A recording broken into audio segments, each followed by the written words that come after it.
And it's actually with a little bit of sadness that I'm up here to make a sort of small little presentation. I'm saddened because for years and years and years, we've had the IAPP Canada Symposium, and we've always had the terrific participation of a lot of commissioners over the years. And last year and this year marked a real changing of the guard at the commissioner level, and we saw Chantal Bernier take over for Jennifer Stoddart, and then in Saskatchewan and in Nova Scotia, the commissioners have left those positions. And this year marks the last year that we're going to have Commissioner Cavoukian join us in her capacity as commissioner. And so I think it's only fitting that we take a moment and thank Commissioner Cavoukian for all her support, energy, and time that she's put into educating us, entertaining us, and providing us with a wealth of information over the years. Well, I think for me, one of the very first things that comes to mind is energy. In fact, I'm quite sure that Energizer toyed between maybe going with Anne Cavoukian instead of the Energizer Bunny. Real powerhouse, and she's also an exceptional public speaker. And whether or not it's on a small panel discussion or as a keynote, Commissioner Cavoukian has always been able to sort of entertain and wow us with a great style and a great energy. Commissioner Cavoukian has a great sense of humor, and we've seen this because I force her every year to play that game show. And I let her off the hook this year, but we'll see what capacity I can get her back here in future years. Definitely, say what you will about her tenure, the one thing that really is remarkable is how effective she was as a commissioner. She absolutely would not stop at anything to get the result that she thought was right. And in particular, and if you think about just how effective she was in terms of her investigations, her reports, her studies, her white papers, just think alone how much Ryerson is going to be able to take advantage of her ability to brand things. Because, I mean, everybody knows PBD. Everybody knows PBD, and that's thanks to Anne Cavoukian. She's definitely somebody who's pushed the envelope. She's never let her critics stand in her way, and she's always been able to fight for what she thought was the just result. In the end, I think you would all agree with me that there is no truer privacy champion than Commissioner Cavoukian, and I'd like us now all to thank her for her years of helping us out here at the IAPP, and I'd ask her to join me on the stage and accept this little gift that we have for her.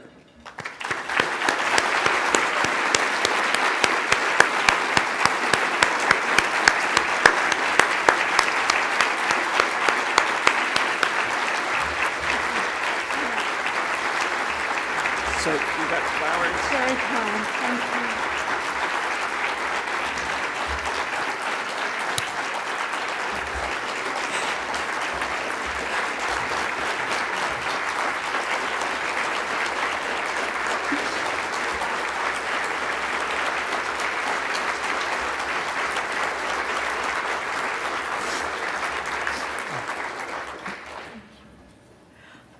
Thank you so much.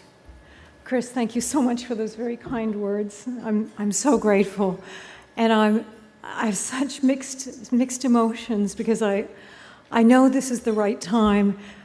3 terms is, I think, more than anyone should be doing, quite frankly, because you want to leave while hopefully you still think you're effective and you can do the work that you need to do.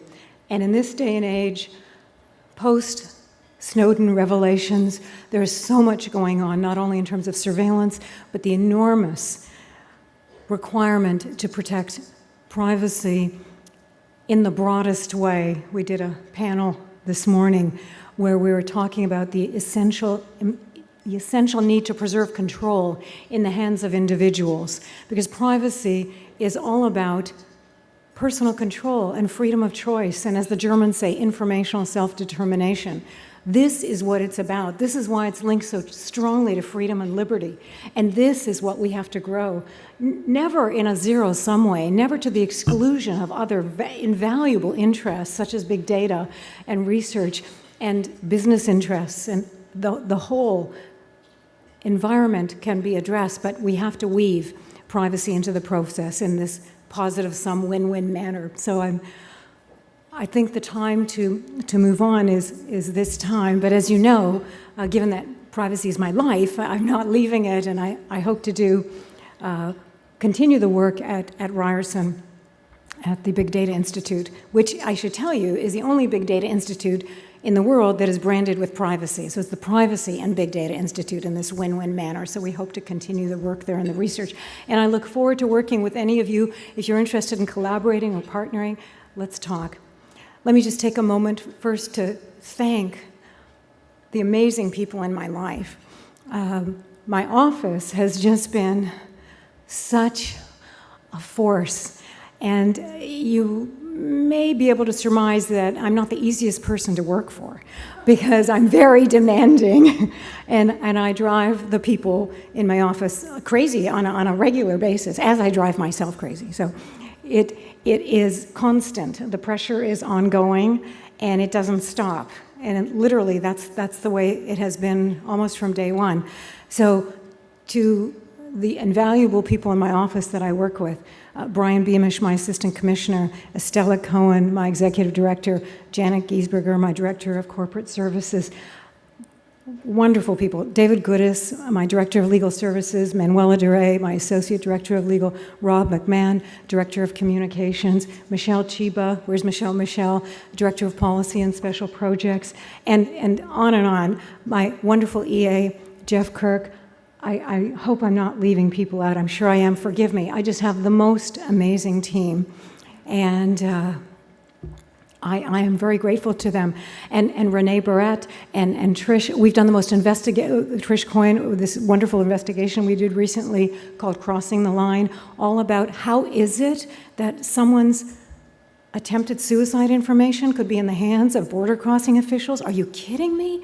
When that story broke, we couldn't believe it.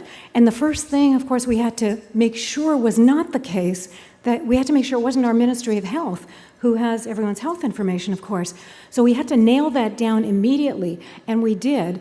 And as soon as the Minister of Health called me and told me, it's not us, we've done a complete audit, it is not us, and she was wonderful, and I thanked her profusely, and then I said, Minister Matthews, one more thing, and please understand why I'm asking you for this.